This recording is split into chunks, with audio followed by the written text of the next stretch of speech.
Hello everyone, welcome back to my channel. आप सभी का यूपी बीएड एंट्रेंस एग्ज़ाम 9 अगस्त को हो चुका है और मैं आशा करती हूँ कि आप सभी का एग्ज़ाम काफ़ी अच्छा हुआ होगा। और सुनने में आया है काफ़ी क्वेश्चंस मैंने देखे हैं, मैंने कैंडिडेट्स से क्वेश्चंस उन्होंने मुझे प्रोवाइड किए हैं, उसको देख के लगता है कि आपका पेपर काफ़ी ईजी आया था। लेकिन बावजूद इसके ऐसी न्यूज़ आ रही है कि क्वेश्चन पेपर में काफ़ी लापरवाही बरती गई है और कैंडिडेट्स ने भी मुझे बताया है कि क्वेश्चन पेपर काफ़ी क्वेश्चंस रिपीट थे और कुछ क्वेश्चंस गलत भी थे। तो इससे रिलेटेड न्यूज़ मैं आपको बता रही हूँ कि क्या आई है, कौन से क्वेश्चंस गलत थे। तो देखिए, बीएड प्रवेश परीक्षा में हिंदी का एक सवाल रिपीट हुआ था। बीएड प्रवेश परीक्षा का पेपर तैयार करने में हुई लापरवाही सामने आई है। पहली पाली में सामान्य ज्ञान और हिंदी के पेपर में हिंदी का सवाल 2 बार पूछ लिया गया। अभ्यर्थियों के बीच असमंजस की स्थिति है कि अब मार्किंग किस आधार पर की जाएगी। हालांकि अभ्यर्थियों को पेपर सामान्य और संतुलित लगा, यानी कि पेपर इजी था, लेकिन तर्कशास्त्र के सवालों ने अभ्यर्थियों को उलझाया। जो रीजनिंग के क्वेश्चंस होते हैं वो तो ऑब्वियसली कंफ्यूजिंग होते हैं और टाइम टेकिंग भी होते ही हैं। पहली पाली में सामान्य, ये तो आप सभी को पता है। तो देखिए, बुकलेट संख्या जे में 75वें और 88वें नंबर पर एक ही सवाल 2 बार पूछा गया। निम्नलिखित में से रूढ़ शब्द कौन सा है? इस टाइप का वो क्वेश्चन था। इसके बारे में मैं अभी बताऊंगी आपको आगे। तो मतलब स्टूडेंट्स कंफ्यूज हो गए कि दोनों का आंसर करना है। अगर आंसर हम दोनों का करते हैं तो मार्किंग किस अकॉर्डिंग होगी, इससे रिलेटेड। अब देखिए, यहाँ पर है, नहीं पूछा गया कोरोना से जुड़ा कोई सवाल। अब इतना बड़ा पेंडेमिक है, ऑब्वियसली करंट अफेयर के नाम पे फ़िलहाल इस साल तो कोरोना ही है। कम से कम 1 या 2 क्वेश्चंस करंट अफेयर में कोरोना से पूछना ज़रूरी था, लेकिन कोरोना से रिलेटेड कोई सवाल नहीं पूछा गया। खैर छोड़िए, आगे न्यूज़ देखते हैं। परीक्षा में पूछे गए कई गलत सवाल। अब हम उनसे रिलेटेड न्यूज़ पढ़ेंगे कि गलत सवाल थे कौन से। पहले हम ये देख लेते हैं। रविवार को हुई बीएड परीक्षा में कई प्रश्न गलत पूछे गए। इसको लेकर अभ्यर्थियों में आखिरी समय तक संशय बना रहा। मौके पर मौजूद कक्ष निरीक्षकों ने बताया कि परीक्षा में सिर्फ प्रश्न ही गलत नहीं पूछे गए, बल्कि अटेंडेंस सीट को लेकर भी छात्रों को बेहद समस्या हुई। देखिए, गुलाब राय इंटर कॉलेज में हिंदी के शिक्षक डॉक्टर गोविंद दीक्षित ने बताया कि बीएड के प्रश्न पत्र में पूछे गए हिंदी के प्रश्नों में जमकर गलतियां हुई। हिंदी के करीब 10 प्रश्न ऐसे थे जिनके दिए गए विकल्प या तो गलत थे या उनमें सही जवाब ही नहीं था। चारों ऑप्शंस ही रॉन्ग थे। इसको लेकर अभ्यर्थियों को अच्छा खासा गुस्सा भी देखने को मिला। इतना ही नहीं, डॉक्टर गोविंद बताते हैं कि अटेंडेंस शीट को लेकर बच्चे बहुत परेशान हुए। उसमें उपस्थिति के नीचे जो काला घेरा करने के लिए था, उसमें ए अर्थात अनुपस्थित तथा लिखा था और अनुपस्थिति के नीचे पी अर्थात उपस्थित लिखा था।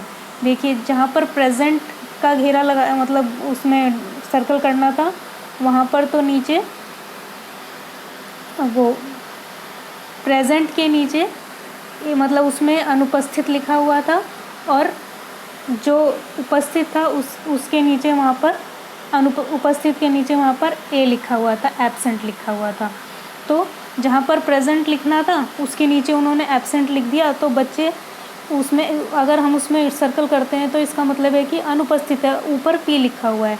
तो दोनों चीज़ों को उन्होंने उल्टा कर दिया था।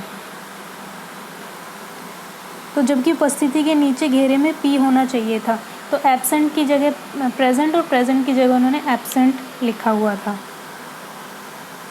अगला देखिए, अली शब्द के 2 अर्थ। तो अली शब्द के 2 अर्थ बताने थे, भौरा सखी, जल पानी, घाट घर, पिता भाई।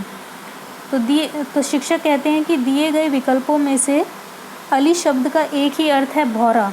सखी के लिए शब्द आली होता है।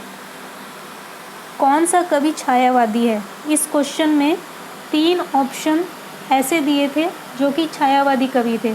तो क्वेश्चन देखिए, इसमें क्या कहते हैं शिक्षक, इस प्रश्न के 3 विकल्प सही हैं। जयशंकर प्रसाद, सुमित्रानंदन पंत एंड महादेवी वर्मा, ये तीनों ही छायावादी कवि हैं।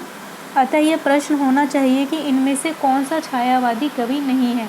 तो ये क्वेश्चन टोटली रॉन्ग हो जाता है। अगला देखिए, निम्न में से कौन सा शब्द रूढ़ है? तो इसमें रूढ़ शब्द बताना था। यहाँ यह एक ही प्रश्न 2 बार पूछा गया है। ये वाला प्रश्न जो था ये 2 बार पूछा गया है, तो इससे ये दर्शाता है कि प्रश्न पत्र बहुत ही गैर जिम्मेदारी से और लापरवाही से तैयार किया गया है। अब चौथा था, बहिर्मुख शब्द में समास के विकल्प दिए हैं, तत्पुरुष, अव्ययभाव, बहुव्रीहि और कर्मधारय। तो यहाँ पर देखिए, इसमें शिक्षक बताते हैं कि इसमें विग्रह के आधार पर अव्ययभाव और बहुव्रीहि दोनों हो सकते हैं, अतः यह प्रश्न भी संदिग्ध हो गया और छात्रों को परेशान करने वाला हुआ। अब कंफ्यूज हो गए कि बहुव्रीहि लगाएं या अव्ययभाव। सिर से बोझ उतारना मुहावरे का सही अर्थ। तो देखिए इसमें ऑप्शंस क्या दिए थे, भार डालना, बक्सा रखना, बात पक्की और ज़मीन पर कुछ पटकना। तो इनमें से तो कोई भी ऑप्शन सिर से बोझ उतारने से रिलेटेड है ही नहीं, तो इनमें से इसका कोई भी अर्थ सही नहीं है।